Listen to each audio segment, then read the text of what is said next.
মৃতজনের তর্পণের পর পাণ্ডবগণ অশৌচ মোচনের জন্য গঙ্গার তীরে 1 মাস বাস করলেন। সেই সময়ে ব্যাস, নারদ, দেবল প্রভৃতি মহর্ষিগণ এবং বেদজ্ঞ ব্রাহ্মণ, স্নাতক ও গৃহস্থগণ তাদের সঙ্গে দেখা করে কুশল জিজ্ঞাসা করলেন। যুধিষ্ঠির বললেন, আমি ব্রাহ্মণদের অনুগ্রহে এবং কৃষ্ণ ও ভীমার্জুনের শৌর্যে পৃথিবী জয়ী করেছি, কিন্তু জ্ঞাতিক্ষয় এবং পুত্রদের নিধনের পর আমার এই জয়লাভ পরাজয়ের তুল্যই মনে হচ্ছে। আমরা জানতাম না যে কর্ণ আমাদের ভ্রাতা, কিন্তু কর্ণ তা জানতেন, কারণ আমাদের মাতা তাকে বলেছিলেন। তথাপি তিনি কৃতজ্ঞতা ও প্রতিশ্রুতি রক্ষার জন্য দুর্যোধনকে ত্যাগ করেননি। আমাদের সেই সহোদর ভ্রাতা অর্জুন কর্তৃক নিহত হয়েছেন।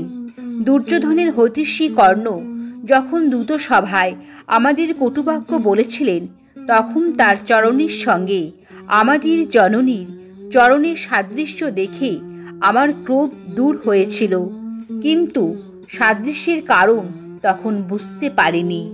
দেবর্ষি নারদ কর্ণের জন্ম ও অস্ত্রশিক্ষার ইতিহাস বিবৃত করে বললেন, কর্ণের বাহুবলের সাহায্যে দুর্যোধন কলিঙ্গরাজ চিত্রাঙ্গদের কন্যাকে স্বয়ংবর সভা থেকে হরণ করেছিলেন।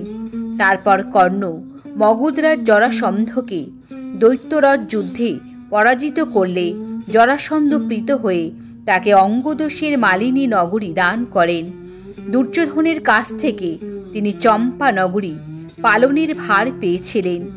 পরশুরাম ও একজন ব্রাহ্মণ তাকে অভিশাপ দিয়েছিলেন। ইন্দ্র তার কবচ কুণ্ডল হরণ করেছিলেন।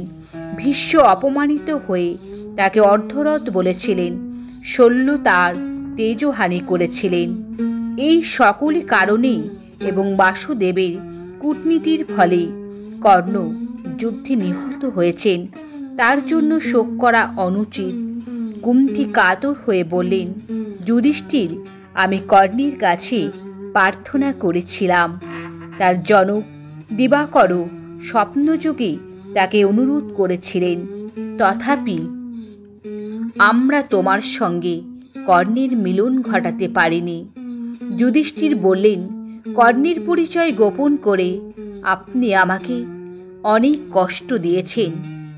এই মহাতেজা যুধিষ্ঠির দুঃখিত মনে অভিশাপ দিলেন মাতা কুন্তিকে, স্ত্রী জাতি কোনো কিছুই গোপন করতে পারবে না। নমস্কার।